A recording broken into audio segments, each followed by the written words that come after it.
I, per tant, repetim una miqueta, però mantenim aquesta precaució i aquesta alerta perquè les ventades continuaran bufant amb força al Pirineu, a l'Empordà, litoral i prelitoral central, Camp de Tarragona, també cap a Ponent, i la nevada que continuarà. Ho anem a veure amb una miqueta més de detall com anirà evolucionant la tarda.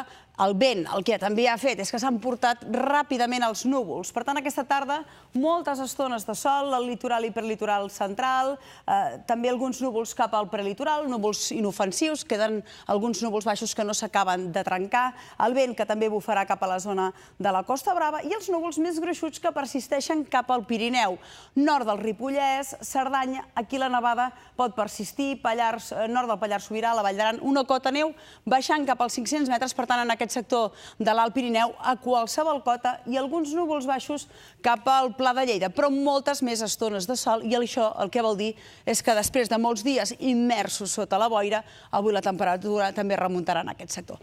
De cara als propers dies, demà no acaba de fer net del tot. Per una banda, mantenim la nevada al Pirineu, amb una cota neu que anirà tirant cap amunt. Al matí encara serà força baixa, però després anirà remuntant i encara amb vent. Un vent que continuarà bufant a primera hora cap a l'Empordà, cap al Pirineu, també en aquest sector del Camp de Tarragona. Es mantenen encara els avisos del Servei Meteorològic de Catalunya i a la tarda arriba un nou front. No serà tan actiu com el que hem tingut avui, però reactivarà una mica la nuvolositat i fins i tot algun ruixat.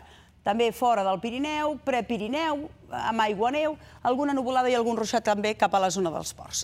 Però el que hem vist avui a primera hora del matí, a part d'aquest vent que encara continuarà bufant, és els efectes d'aquest front que ha passat de nit i matinada. I això el que ha fet és que moltes poblacions i llocs una miqueta menys habituals es llevessin amb aquest panorama d'hivern, amb aquesta nevada que ha anat emblanquinant moltes poblacions del Pirineu i fins i tot també algun punt del Prepirineu.